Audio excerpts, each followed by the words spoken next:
नमस्कार, आप देख रहे हैं एनएमएफ न्यूज में आपके साथ शबनम। क्या देश में दंगे भड़काने की कोशिश हो रही है? क्या दंगे भड़काने की साजिश रची जा रही है? क्योंकि देश में लगातार कुछ ऐसी बयानबाजी नेताओं की तरफ से हो रही है जिससे वाकई ये कहा जा सकता है कि बवाल हो सकता है। अब अंबेडकर को लेकर कांग्रेस ने संसद में बवाल काटा, गृह मंत्री अमित शाह के बयान पर जमकर हंगामा किया, उनके इस्तीफे की मांग की। इसी के साथ कांग्रेस अध्यक्ष मल्लिकार्जुन खड़गे का एक बयान सामने आया। उन्होंने कहा कि अगर इसी तरीके के बयान आते रहे, बयानबाजी होती रही तो देश में आग लग जाएगी। तो इस पर चर्चा के लिए हमारे साथ जुड़े हुए हैं वरिष्ठ पत्रकार पंकज प्रसून जी। पंकज जी, जिस तरीके से कांग्रेस नेता बार बार ये इशारा करते हैं कि ये बयानबाजी ऐसे ही होती रहेगी तो देश में आग लग जाएगी, कैसे ये आग लग जाएगी? क्या कोई साजिश रच रहा है? क्या दंगे भड़काने की कोशिश की जा रही है? देखिए शबनम, ये पहली बार नहीं है कि कांग्रेस के किसी बड़े नेता ने इस देश में दंगों की धमकी दी है। आप मल्लिकार्जुन खड़गे का बयान के बारे में शायद कह रही हैं कि उन्होंने कहा है कि आग लग जाएगी देश में। इससे पहले राहुल गांधी ने कहा था कि देश में केरोसिन छिड़का जा चुका है, बस माचिस मारने की देर है। ये कहा था ना। उसके बाद जब वही सवाल तो यही है कि आग लग जाएगी कैसे? क्या साजिश रची जा रही है? केरोसिन छिड़का जा चुका है, क्या आपने प्लेटफॉर्म तैयार कर लिया है? इस तरीके की बयानबाजी इसलिए दे रहे हैं? नहीं, पहले मैं बयान बता देता हूं और फिर मैं आपको बताता हूं कि कैसे केरोसिन उन्होंने छिड़काया पूरे देश में और लोगों को आपस में लड़ाने की कैसे साजिश रची है। पहले बयान देखिए। मल्लिकार्जुन खड़गे, देश में आग लग जाएगी। राहुल गांधी, केरोसिन छिड़का जा चुका है, बस माचिस मारने की देर है। जब ट्रंप आने वाले थे दिल्ली, तो उसके एक दिन पहले सोनिया गांधी ने एक बयान दिया था और उन्होंने कहा था कि अब वक्त आ गया है कि लोग सड़कों पर उतर जाएं। एक ऐसा मोमेंट आता है जब आर या पार के उनके ही बयान के अगले दिन दंगे शुरू हुए थे। ये सोनिया गांधी थी। उसके बाद उनके पति को देखिए, राजीव गांधी। जब इंदिरा गांधी की हत्या हुई थी तो उन्होंने कहा था कि जब बड़ा पेड़ गिरता है तो धरती हिलती है। और इसी दिल्ली में पंकज जी, आप जिन बयानों का जिक्र कर रहे हैं ना, तो उससे पहले उन पर चर्चा करें, दर्शकों को वो बयान ही सुनवा देते हैं। कुछ दिन के लिए लोगों को लगा कि भारत हिल रहा है, लेकिन जब भी कोई बड़ा पेड़ गिरता है तो धरती, हमारी जिम्मेदारी बनती है कि हम अपने घरों से बाहर निकले और इसके खिलाफ आंदोलन करें। किसी भी व्यक्ति, समाज और देश की जिंदगी में कभी ऐसा वक्त आता है कि उसे इस पार या उस पार का फैसला लेना पड़ता है। आज वही वक्त आ गया है। देश को बचाना है तो हमें कठोर संघर्ष करना होगा। इस ढंग से अगर वो बात करते रहेंगे सारे हिंदुस्तान में आग लगेगी। सिख दंगों के दौरान राजीव गांधी कह रहे थे बड़ा पेड़ गिरता है धरती हिलती है। सोनिया गांधी दिल्ली दंगों के दौरान कह रही थी कि आपको आर पार की लड़ाई करनी है, बाहर निकलो और कुछ करो। और अब मल्लिकार्जुन खड़गे कह रहे हैं कि देश में आग लगने वाली है। और ये सीरीज है इनका, पूरे खानदान का। कोई भी ऐसा नेता नहीं हुआ जिसने ये धमकी नहीं दी हो। मैं उससे पहले भी जवाहरलाल नेहरू से लेके इंदिरा गांधी के भी कोट्स बता सकता हूँ। इस देश में पहली बार गैर कांग्रेसी सरकार पता है किस राज्य में बनी थी? पहली बार गैर कांग्रेसी सरकार केरल में बनी थी। एस नंबूदरीपाद थे वहां के मुख्यमंत्री, लेफ्ट सरकार बनी थी वहां पे। पता है उस सरकार को बर्खास्त कर दिया गया था। क्यों बर्खास्त किया गया था पता है? क्योंकि इस देश में जहां गांधी परिवार का शासन है वहां दूसरी पार्टी का सरकार बन कैसे सकती? और वहां बाकायदा हिंसा करवाई गई और हिंसा के बाद वो सरकार बर्खास्त कर दी गई, ये लिखते हुए कि वहां कानून व्यवस्था की स्थिति खराब है। और भागलपुर दंगे में आप जांच कमीशन की रिपोर्ट देखिए, वो साफ साफ क्या कहती है? कांग्रेस के दो कार्यकर्ताओं की लड़ाई थी जिसमें दोनों तरफ के लोग मारे गए। ये कहा गया था कि नहीं? भागलपुर दंगों की रिपोर्ट देखी है कि नहीं इस देश ने? मुरादाबाद दंगों की रिपोर्ट देखी है कि नहीं? मैं तो एक बात बोलता हूं कि जब जब कांग्रेस सत्ता से बाहर होने वाली होती है, जब जब फंसती है, तब तब देश को दंगों की आग में झोंकती है। अच्छा बताइए, ये राजीव गांधी पहली बार वो आदमी थे कि नहीं जिन्होंने वो बाबरी मस्जिद का ताला खुलवाया था? बिल्कुल। वो एक खंडहर थी जो हाँ, बहुत दिनों से पड़ी हुई थी वो विवाद, अपना कोर्ट में केस चल रहा था, किसी को नहीं पता। इनके किसी सलाहकार ने ये कहा कि शाहबानो मामले के बाद आपसे हिंदू नाराज हैं। इन्होंने क्या किया कि हेलीकॉप्टर से बकायदा उड़ते हुए गए अयोध्या और लाइव टेलीकास्ट करवाया दूरदर्शन पे, और लाइव टेलीकास्ट करवाने के बाद वो ताला खोला और दूरदर्शन पे रामायण सीरियल का प्रसारण करवाया। आप समझ रहे हैं कितनी गहरी साजिश थी। वही इसी साजिश का तो पर्दाफाश अब कांग्रेस नेता खुद सामने आकर कर रहे हैं। सलमान खुर्शीद का बयान सुन लीजिए क्या कह रहे हैं। वो कह रहे हैं कांग्रेस पार्टी का दामन तो मुसलमानों के खून के धब्बों से सना हुआ है। यही तो सलमान खुर्शीद इन्हीं की सरकार में कानून मंत्री थे। और वो कल अलीगढ़ यूनिवर्सिटी में थे। अलीगढ़ यूनिवर्सिटी में एक लड़के ने, एक जो छात्र था, उन्होंने ये पूछा कि सर जब भी कांग्रेस रहती थी तो सांप्रदायिक दंगे ज्यादा होते थे, अब सांप्रदायिक दंगे कम क्यों होते हैं? तो उन्होंने क्या कहा पता है कि मैं इसे स्वीकार करने में कोई हर्ज नहीं कि हमारी कांग्रेस के हाथ मुसलमानों के खून से रंगे हुए हैं। और ये आंकड़े बताते हैं भाई, ऐसा कोई सलमान खुर्शीद नहीं कह रहा है, या फिर पंकज कुसुम नहीं कह रहा है, या फिर मैंने एक जर्नलिस्ट है बीबीसी के शादाब नजमी जी, उन्होंने 25 अप्रैल 2022 को एक रिपोर्ट छापी और उसमें साफ साफ उन्होंने बताया कि कांग्रेस के राज में 50,000 से ज्यादा सांप्रदायिक दंगे हुए थे। 50,000। इसे पता है कितने लोग मारे गए थे? 16,000 से ज्यादा लोग। आपको एक मुंबई धमाका दाऊद इब्राहिम करता है तो उसे आतंकवादी या पाकिस्तान में भागा हुआ क्या भगोड़ा वगैरह कहते हैं। मुंबई तो बम धमाके में कितने लोग मारे गए थे, लेकिन इन्होंने 16,000 लोगों को मारा है। 3,000 सिखों को दिल्ली में मारा, और पता है कैसे मारा? गले में टायर लटका के उस टायर में आग लगा दी। इन्होंने सिखों को मारा है, इन्होंने मुसलमानों को मारा है, इन्होंने हिंदुओं को लड़वाया। हिंदू मुस्लिम सिख ईसाई भाई भाई करते करते इन्होंने आपस में लड़वाने का काम किया है भारत मां के चारों बेटों को, और सिर्फ इसलिए कि एक परिवार का शासन रहे। मैं आपको एक बताइए आंकड़े दर आंकड़े और जांच कमेटी की रिपोर्ट आपको बताता हूं। मुरादाबाद दंगे के बारे में पता था कि नहीं? बिल्कुल। शुक्रवार को क्या हुआ? शुक्रवार को नमाज पढ़ रहे थे वहां लोग, उसमें एक किसी ने सुअर छोड़ दिया। हाँ। और अफवाह यह फैलाई गई 1980 कि हिंदुओं ने मस्जिद में सुअर छोड़ा है, और पूरे दंगे हुए, लोग मारे गए। बाद में जब जांच कमेटी की रिपोर्ट आई तो उसे अभी सार्वजनिक किया गया था, साल भर पहले। उस रिपोर्ट में क्या था पता है?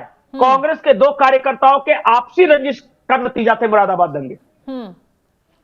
भागलपुर दंगों के बारे में पता है कि नहीं? वो कांग्रेस ने करवाया था। कांग्रेस के 2 कार्यकर्ताओं की लड़ाई थी वो, सत्ता के लिए। मतलब हमारे देश के लोग बहुत भावुक हैं। मेवात में भी दंगे हुए। आप देखिए ना कहां पे मेवात में दंगे हुए, हिंदू मुस्लिम दंगे हुए वहां पर भी। अरे देखिए, जो एक तरीका है मैं आपको बताता हूं दंगे कैसे करवाए जाते हैं, और इस देश के हिंदू मुसलमान सिख सबको समझने चाहिए। मेरे गांव में 2 भाई थे। एक भाई थोड़ा सा पैसे वाला था और उसका बाहुबल वगैरह ज्यादा था, दूसरा कमजोर था। मेरे गांव में एक इतना शातिर व्यक्ति था कि वो हर घर में भाइयों के बीच झगड़ा करवाता था, बंटवारा कराता था। उसने एक फॉर्मूला बताया। उसने क्या कहा पता है? कि जब भी 2 भाइयों के बीच झगड़ा होने लगे ना, तो जो कमजोर भाई है उसके पीछे जाके खड़ा हो जाओ और कहो कि तुम लड़ो, जो होगा हम देख लेंगे। यही कांग्रेस करती है। मुसलमानों के पीछे खड़े होकर कहते हैं कि तुम लड़ो, जो होगा हम देख लेंगे, और इस वजह से वो हिंसा करवाती है। और बाकायदा केपीएस गिल, एक पंजाब के डीजीपी थे, उन्होंने तो कहा, और उनके स्टेटमेंट्स हैं, किताबों में लिखा गया है कि पंजाब में आतंकवाद की जननी कांग्रेस थी। भिंडरावाले को कांग्रेस ने खड़ा किया था, उसे पाला पोसा कांग्रेस ने, और बाद में जब वो भस्मासुर बन गया तो उसे मिटाया भी कांग्रेस ने। आतंकवादियों को पैदा करना, पालना पोषना और मिटाना।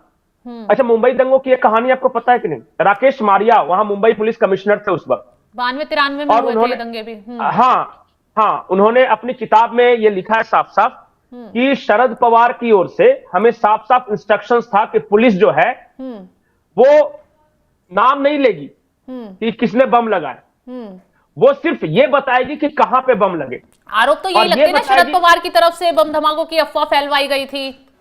हाँ, उन्होंने जानबूझ के पुलिस के द्वारा यह अफवाह फैलवाई कि मुस्लिम इलाकों में भी धमाके हुए। और बाकायदा इंटरव्यू है शरद पवार का, वो एक पत्रकार वॉक द टॉक करते हैं, उनके साथ उन्होंने कहा है कि हमने किया है ये काम। उन्होंने आज तक कांग्रेस की सरकार ने यह पता नहीं होने दिया कि मुंबई में उन धमाकों के लिए आरडीएक्स कहां से आए थे, किसने लाए थे, आज तक नहीं पता चलने दिया। अच्छा, सबसे हमारे ताजा जहन में एक हिंदू या मुसलमान, आपके जहन में कौन से दंगे होते हैं जिसकी वजह से आप सबसे ज्यादा नफरत करते हो? गुजरात गोधरा वाला, यही ना। गोधरा में जैसे ही हिंसा हुई तो लालू प्रसाद यादव रेल मंत्री थे, उन्होंने एक उमेश चंद्र बनर्जी थे, उनके नेतृत्व में जांच कमेटी बनाई जिसका नाम बनर्जी कमेटी। बनर्जी कमेटी ने आनंद फानंद में बिना जांच के एक बात कह दिया कि वो जो गोधरा ट्रेन में जो आग लगी थी वो बाहर से लगी नहीं थी, अंदर से आग लगाई गई थी।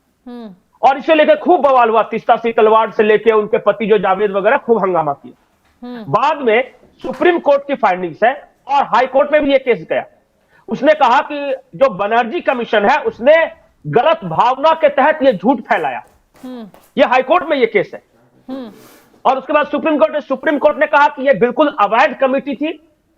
अब बताइए क्या मंशा हो सकती है उस अवैध कमेटी को बनाना और उसके बाद वो गलत तरीके से लोगों को भड़काना, वो जो स्टेटमेंट जारी किए गए थे। यही ना कि गोधरा का जो इल्जाम है वो गलत तरीके से दूसरी ओर मोड़ दिया जाए। इस तरह के पाप करती है। 16,000 मुसलमानों के खून से रंगे हैं कांग्रेस के हाथ, 16,000 आधिकारिक आंकड़ा है। लेकिन इस देश का दुर्भाग्य देखिए, बार बार डराती है कि वोट हमें दो वरना भाजपा आ जाएगी, वोट हमें दो वरना शिवसेना आ जाएगी, वोट हमें दो वरना फलाना आ जाएगा, ढिमका जाएगा, कोई कुछ नहीं होगा। आ गया क्या हो गया? 10 साल से आ गया ना सरकार, क्या हो गया मुसलमानों को? न एक दंगा हुआ उनके। अभी आप आर्थिक सर्वे की रिपोर्ट देख लीजिए, मुसलमानों की आर्थिक स्थिति सबसे ज्यादा अगर सुधरी है तो इन 10 सालों में सुधरी है। सब अमीर हुए हैं, 35 करोड़ लोग गरीबी रेखा से ऊपर आए हैं। अच्छा, इस देश में गरीबों को एक घर देने के लिए 70 साल इंतजार की जरूरत थी। अरे घर तो छोड़िए, एक शौचालय इज्जत घर देने के लिए 70 साल का इंतजार करना पड़ा। शुद्ध पेयजल नल से पानी देने के लिए 70 साल इंतजार करना पड़ा। महिलाओं को धुएं से आजादी के लिए 70 साल इंतजार करना पड़ा। बताइए आज तक। अच्छा बताइए, किसको कोई एक आदमी बताता है, कहता है, एक मुसलमान सिख कहता है कि भेदभाव हुआ योजनाओं को लागू करने में? कहता है? ज्यादा से ज्यादा लोग ये कहते हैं कि मोदी सरकार ने बहुत योजनाएं दी लेकिन योजनाओं का फायदा लेंगे लेकिन वोट हम कांग्रेस को देंगे, यही बोलते हैं ना, या समाजवादी को देंगे। आंखें खोलो, दुनिया देखो। मैं बार बार ये बोलता हूं, सच्चर कमेटी की सिफारिशें आई थी यूपीए सरकार में और उन्होंने कहा था कि इस देश में आजादी के बाद मुसलमानों की स्थिति दलितों से बदतर हुई थी। किसके राज में हुई बदतर? कांग्रेस के। ऑफ कोर्स, आपको गरीब बनाया, आपको डराया, आपको सांप्रदायिक हिंसा की आग में झोंका और बाद में डरा रहे, कह रहे हैं कि हमें वोट दो नहीं तो फलाना आ जाए। और सिर्फ इसलिए कि एक परिवार का शासन है, उनको कोई मतलब नहीं दूसरे से, ना उनको जाति से मतलब है, ना धर्म से मतलब है। अभी पता है, इससे पहले 2019 में जब मध्य प्रदेश हरियाणा वगैरह के चुनाव आ रहे थे तो इन्होंने कास्ट वार कैसे करवाया था? SC/ST में सुप्रीम कोर्ट के एक टिप्पणी को लेकर इन्होंने लगभग जला दिया था हरियाणा को और मध्य प्रदेश को। यही किरोसिन है जिसकी आप बात कर रहे हैं, किरोसिन छिड़का जा चुका है। ये सिखों को सड़कों पर बैठा देंगे किसान के नाम पे कि देखो तुम लड़ो। ये ईसाई के नाम पे मणिपुर का इशू उठाएंगे जाके अमेरिका में, यहां नहीं। ये मुसलमानों को CAA NRC के नाम पे दिल्ली की सड़कों पर बैठाएंगे। किरोसिन मैं बता रहा हूं कहां कहां किरोसिन है। ये NGO के माध्यम से रशिया के साथ मिलकर बनने वाले न्यूक्लियर पावर प्लांट के प्रोग्रेस को हर्डल करेंगे, किसी के उदय को बैठा देंगे ग्रीन पीस फाउंडेशन से पैसा लेके। अमेरिका का NGO था, उससे पैसा लिया और यहां आंदोलन कर रहा था। यह तरीका है। जब हकीकत पता चलेगी ना, हकीकत पता चलेगी तो नफरत करेंगे। और आप बोलते हैं दलित, इन्होंने दलितों के साथ जो अत्याचार किया, पता है राजीव गांधी ने अपना सबसे लंबा भाषण कब दिया था संसद के अंदर? OBC आरक्षण के विरोध में, मंडल कमीशन की सिफारिशें लागू की गई थी उसके विरोध में अपना सबसे लंबा भाषण दिया। लेकिन आज तो ये आरोप लगाते हैं ना कि मोदी सरकार आरक्षण खत्म करने की कोशिश कर रही है, संविधान को कुचलने की कोशिश कर रही है। हम तो संविधान को बचा रहे हैं, इसीलिए तो अंबेडकर को लेकर इन्होंने मुद्दा बना लिया। अच्छा, सबसे ज्यादा संविधान संशोधन किसने किया है? इंदिरा गांधी के शासनकाल में। उसके बाद सबसे ज्यादा संविधान संशोधन कब हुआ? राजीव गांधी के शासनकाल में। उसके बाद किसके शासनकाल में हुआ? जवाहरलाल नेहरू के शासनकाल में। इन्होंने संविधान की मूल भावना प्रियम्बल तक में छेड़छाड़ किया था, और ये दूसरे को कह रहे हैं कि बदल देंगे। अब मैं बताता हूं कि संविधान क्या होता है। संविधान की जो मूल भावना थी उसे 41st अमेंडमेंट था इंदिरा गांधी के शासनकाल में। उन्होंने कहा था कि ये मिनी संविधान हम एक नया क्रिएट कर रहे हैं। अब बताइए संविधान कब बदला गया था?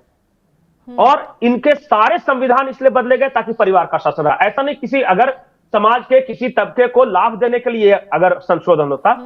इन्होंने, पता है राजीव गांधी ने संविधान संशोधन कब किया था?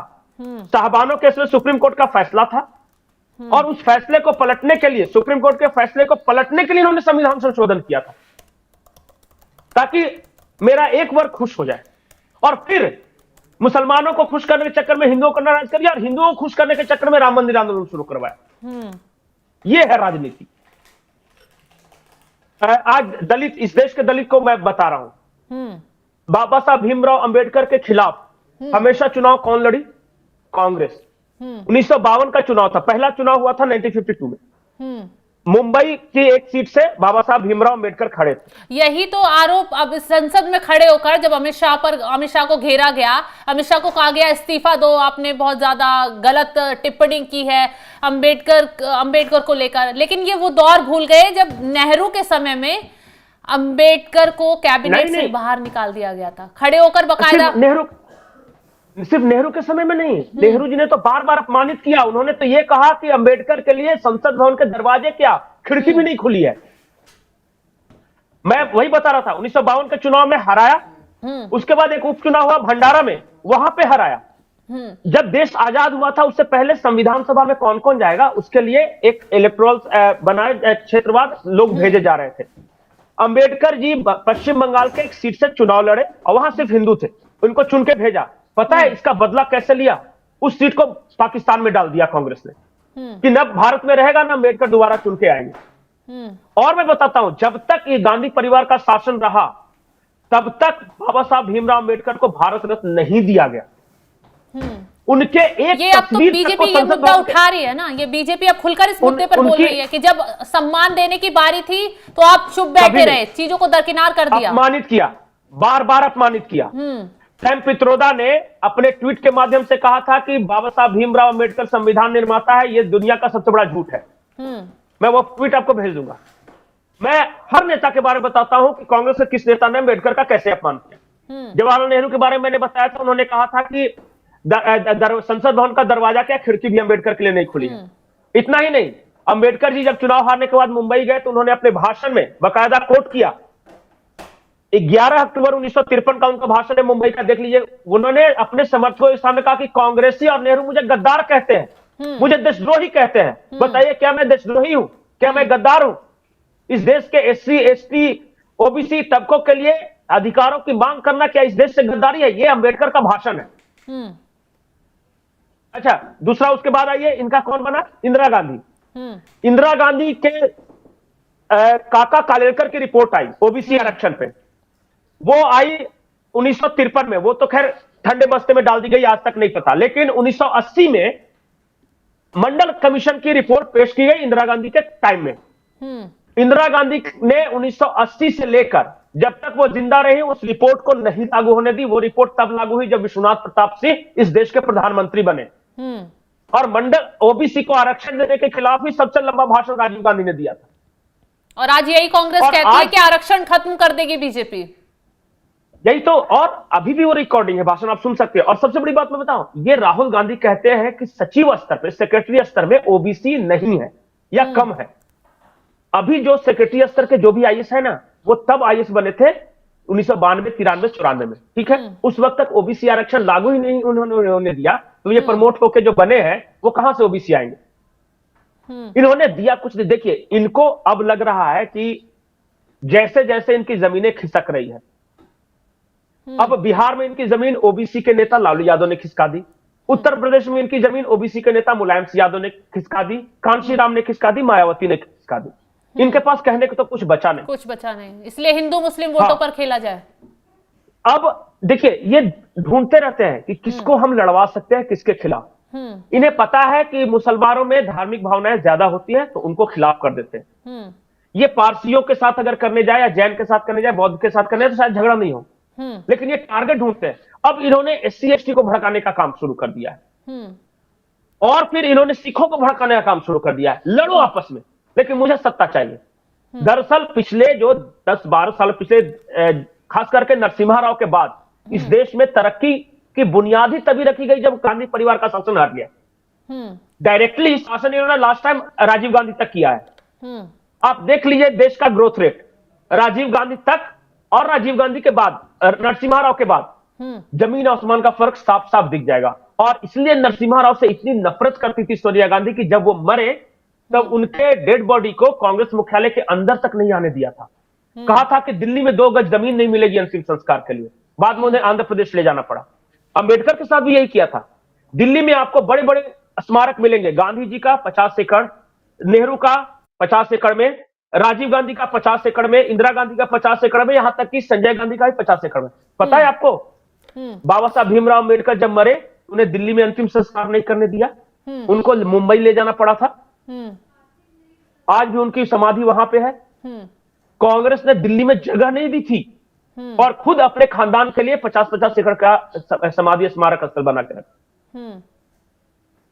अब बताइए अंबेडकर का इससे बड़ा अपमान क्या हो सकता है कि उनका अंतिम संस्कार तक नहीं होने दिया दिल्ली में। और ये कांग्रेस आज ये अंबेडकर के अपमान का बीजेपी पर आरोप लगाकर अंबेडकर प्रेमी बन रही है। ये दिखा रही है संसद में कि अगर उनका अपमान किया जाएगा तो देश में कुछ बड़ा हो जाएगा। तो पंकज जी बहुत बहुत शुक्रिया तमाम जानकारी देने के लिए। तो जिस तरीके से कांग्रेसी नेता बयानबाजी पर उतर आए हैं उससे ये इशारा लगातार सवाल उठ रहे हैं, क्या देश में दंगे भड़काने की कोशिश की जा रही है, क्या देश में कोई बवाल करवाने की फिराक में लगा हुआ है। और जिस तरीके से कांग्रेस अब सड़कों पर उतर चुकी है अब उसका काट भी बीजेपी ने ढूंढ लिया है। बीजेपी लगातार पन्ने और चिट्ठे खोल रही है कि कैसे कांग्रेस के राज में अंबेडकर का अपमान होता रहा, कैसे आरक्षण को लेकर कांग्रेस खिलवाड़ करती रही, लेकिन जब वोट बैंक की राजनीति की बात आई तो बांटो और राज करो की राजनीति उसने हमेशा आगे बढ़ाई और यही इस बार अब कांग्रेस ने करना शुरू कर दिया है। तो फिलहाल आपको क्या लगता है, अपनी राय हमें कमेंट कर अपनी राय जरूर बताएं और तमाम खबरों की अपडेट के लिए आप हमारे साथ जुड़े रहें। नमस्कार।